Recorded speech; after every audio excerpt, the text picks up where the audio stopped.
There's a ton of waivers. I have transfer-related waivers. I have non-transfer-related waivers. I want to talk about this guy, then we can discuss it. Does that make sense? Work for you guys? All right, so the first one on waivers for me is Evan Ferguson, going from Brighton to West Ham. He's a forward. He's on 18% of leagues. He's an incredibly promising young guy who seems like he's just like totally got his career got derailed by injuries, and just the fact that like João Pedro and Welbeck had such a good start to the season. And now he's going to West Ham where, you know, he knows the manager well. Graham Potter was his coach at Brighton, and West Ham needed a striker. So it just seems like a really perfect fit. It just seems like everything's really aligned for him to kind of step into a good role for him. So I'm actually really excited for that one. He needs to be fit because he's still injured. They bought him injured. He needs to get back to fitness, and this could be what West Ham needs. And like you said, Potter's already had him before. I think he could score. We know how good Evan. I thought highly of him last season. He started off pretty alright and then just got derailed by injuries. I think that he could be something that West Ham needs. Yeah. For me, he's a wait-and-see kind of waiver. I'm not going to put any fab on him until I see him play a game or two. So nothing I'm too excited about. Don't worry, Keith. You don't have no fab. That's right. So you're saying I have 4 fab left. Maybe I'll put it all on him. Okay, next one is Matias Tell. Coming from Bayern to Tottenham on a loan. This was the kind of on again, off again. It sounded like he wasn't coming. Enzo, how do you feel about this? You know how many players rejected Tottenham in this January transfer window? Do you know? Name them. How many? Tell rejected us. Nwaneri rejected us. I think Guehi said he wasn't in. Like, we had the bid rejected, but he was never going to come to Tottenham because it wasn't the direction he wanted to go. So we got rejected by 3 players in this January transfer window. I did read that Tell came because he had a conversation with Big Ange and he was able to convince him. So this also comes in at Richarlison. So you would think eventually Richarlison's going to get benched again. So whoever had him, I mean, he put up good fantasy value the last 3 games. He played 14, 11, 7, not bad, with 2 goals. Look, so we'll see. Because Tell, from what the Germans say, is a striker, not a winger. Play him up front and let him strike the ball. And we need someone that can score goals. He's obviously not going to take that left-hand side because that's where Son is. So I think if we play him up front, let's give him a try. He's young, he's 19. And what's the worst could happen? We lose a couple more games, you know what I mean? But could he score a couple goals for us? I don't know.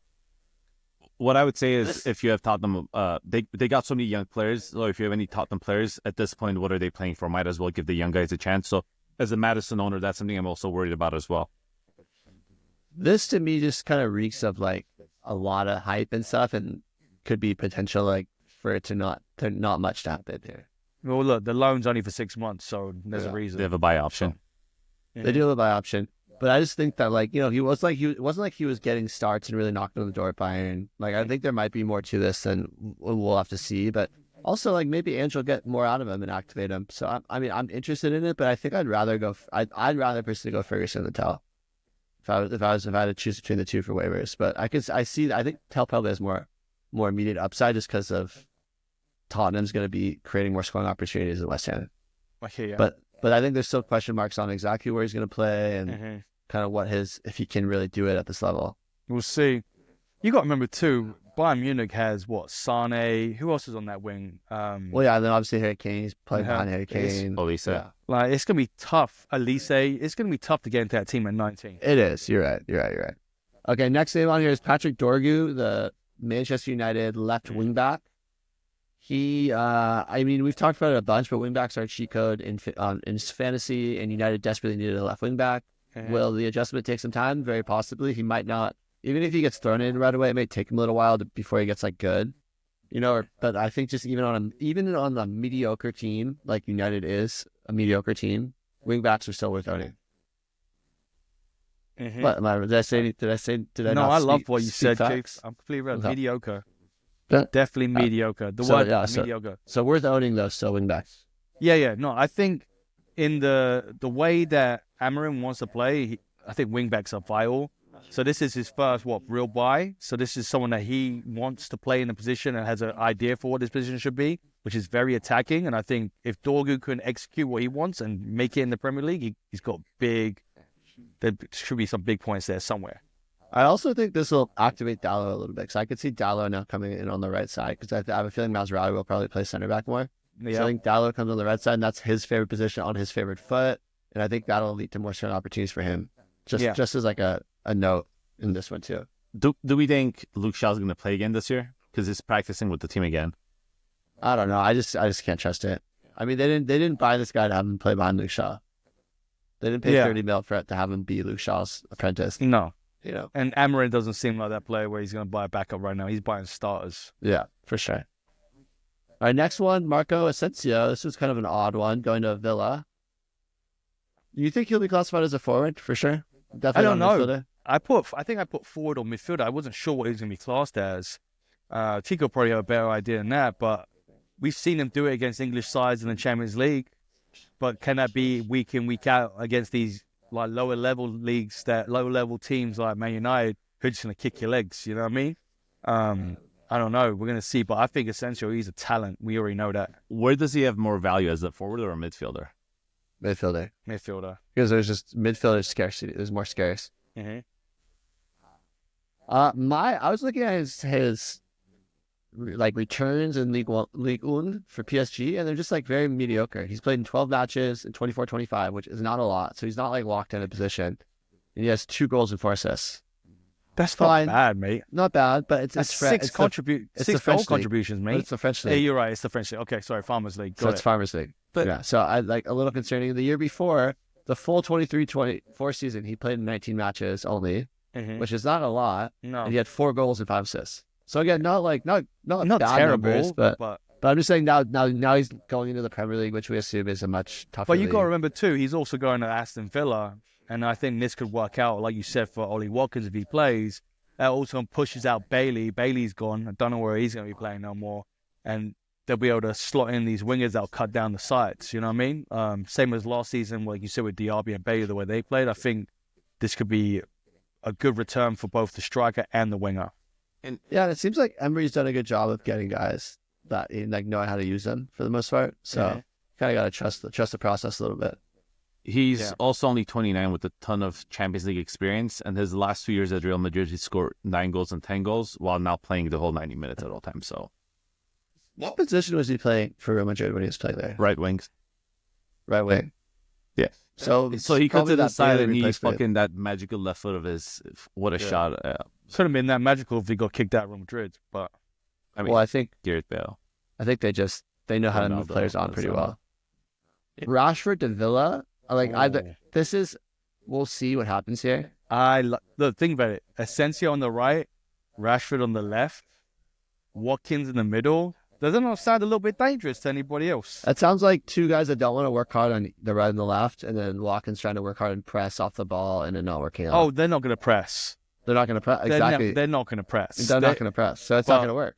You mean they'll just change their style of play and be more halfway line? I don't think they're going to do that. You think Emery's going to get those 2 to maybe? You know what? Rashford's got something to prove. You never know.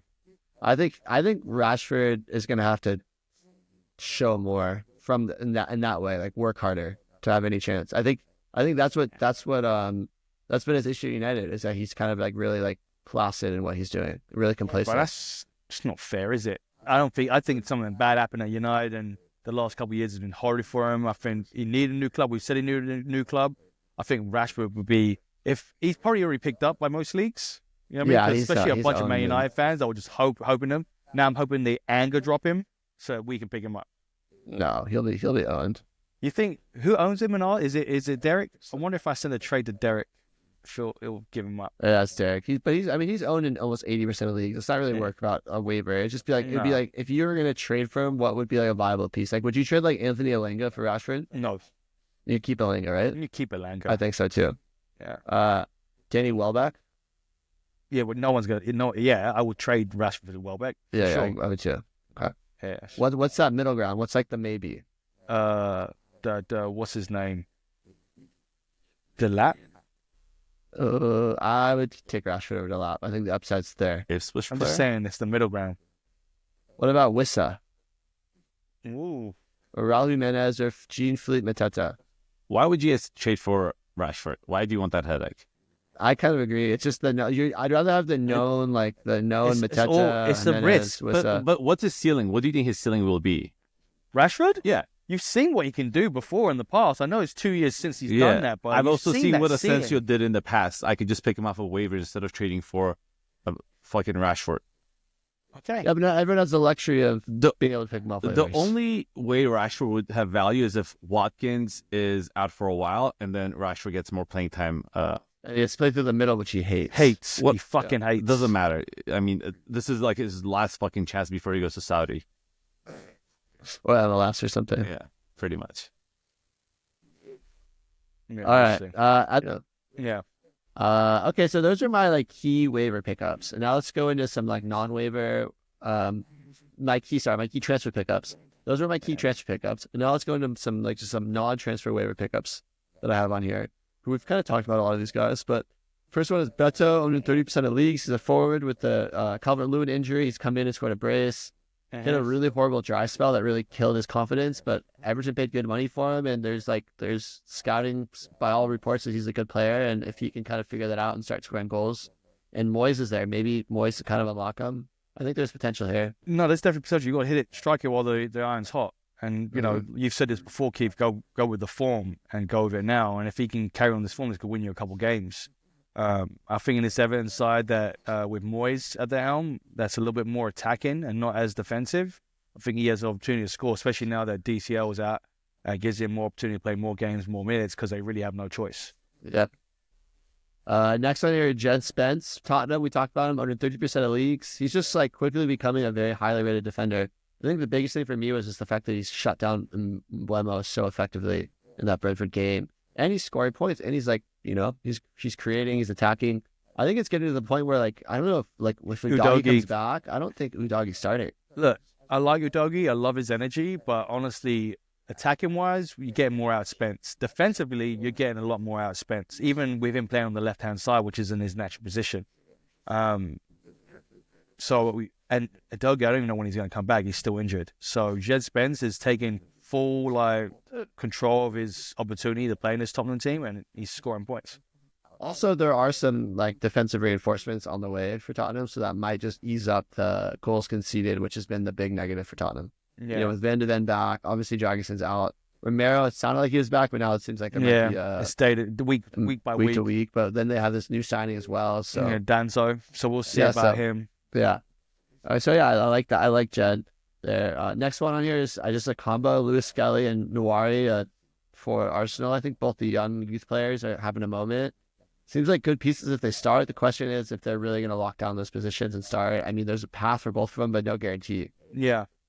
I'm not a fan of Lewis Skelly at left back. I added him on the team because he got a few starts in a row. When he doesn't have goal contributions because he doesn't score points because he's not really a defender. When you look at it, the only other double-digit scoring game he has is 11 against Ipswich, that was because of a clean sheet. That's a good shot. We've called it out before. It is problematic that he's not classified as a defender. Yeah. So, but there's also a question about maybe how Friar gets healthy and he can play in that wing position. Is that a possibility? I don't know. That'd be one of our Arsenal, expert. Yeah, I'm just saying. I mean, I think there's something there. Nwaneri is probably the more interesting one as a midfielder. I think so. At least until Saka comes back, yeah. Yeah, at least until Saka comes back. I think that's interesting. Next on here is O'Brien from Everton. Owned in 10% of leagues. I think Young is I think Moyes came in and looked at Young and said, man, you might be doing some good attacking things, but we need more energy on the wing. And that's kind of what he brought O'Brien in for. He wants a really solid defensive structure. He must be doing something different to what Young was doing. Young was creating goals, getting up and down the wing, but maybe it was something more defensive. I don't know. But O'Brien looks like he's slotted in. He's only 10% owned. He's scoring double-digit points week in, week out. If you haven't picked him up, you need a defender, I'd pick him up. Yeah, I think especially with an Everton team that's just historically is pretty defensively sound. Yeah. I don't think he's going to give you the same returns as Young. I don't think he's going to be give the same output. But I still think he's a very solid player to own and have. I agree. Okay, last one on here. Kepa, Bournemouth, owning 49% of leagues. Most expensive goalkeeper in the world is finally starting to kind of look like it. Maybe. Yeah, a little maybe. bit. He's been good. He's been okay. He's not that amazing. But he's a goalkeeper. So. He's putting together a solid set of games, and he's one of the reasons why I'm not that worried about any sort of keeper issues that I might be having with Mark Flecken right now. I'm just saying that, in in a 10-man league, there's so many goalkeepers and no one's really holding on to two. If you got two, what are your teeth? If you hold on to two keepers, what are you? Are you an idiot? What did I say? Oh yeah, you're an idiot. That's right. Tico was threatening to take the goalkeeper I dropped and hold it over my head, and I said, "Go for it. No one cares. Do it. I dare you to do it. Yeah, I dare please you to pick do. up. Tico already has two goalkeepers. I dare him to pick up a third. Fucking double dare you. I'll just drop one of the goalkeepers that thing. I have two Newcastle the goalkeeper. I'll just drop one and pick up. You're crazy. Yeah, you're an idiot. Well, no. What are you guys talking about? Pope is like a top two goalkeeper. I'm not gonna let Pope walk and then be without a goalkeeper. Yeah, I agree. He was actually healthy last game. He was on the bench, but they still gave the start to what's his name? What's his name? The backup is on my team. Dubravka, yeah. So and then he gave up those two goals. So hopefully Pope comes back and I get to fucking let go of the second goalkeeper and have that open slot that I love, which you desperately need because there's so many players that are so good. Playing. You fucking whore. Okay. Some more transfers we didn't talk about, but I think are maybe just worth mentioning. James Ward-Prowse is back to West Ham from Forest. I did just that loan didn't work out. I don't think it was even a loan. I think it was just an agreement to switch it back. It was a loan? It was a loan. Oh, okay. Yeah. But they recalled him. Some other names on here to Zalci, to Villa. I don't think there's anything here you really want to grab right now. That was the other player that turned down Tottenham. Yeah. No, did he really? Yeah, bastard. That's a wait and see. I think Ben Chilwell to Palace is interesting, but I think he's still behind. I think he's coverage. Yeah, he's coverage. I think he's coverage. I'm happy to see him go somewhere. Hopefully he'll get some playing time. Yeah, we'll see. Gonzalez of Man City, so you could play as an 8 or a 6. Apparently he's a pretty good player. They get like 13 goal returns in 29 games. From Porto. So yeah, we'll see how he goes. Big shoes to fill, man. Big shoes to fill. Yeah, I'm not clamoring there though. No. You know, Danzo to Spurs. Nope. TBD on that. Yeah. How do you pronounce Croupy? Croupy? That looks like a Pokemon. That sounds like a Pokemon. Another one. No, that was a Star Wars character to Patrick Dorgu, the Star Wars character. He's an 18-year-old forward for Bournemouth. Oh, that's interesting. Is this real? Is Willian really going back to Fulham? That's a joke. Yeah, he's a fucking free agent. They've already agreed personal terms. And because he's a free agent, it doesn't have to be done on transfer day. So they're in talks right now.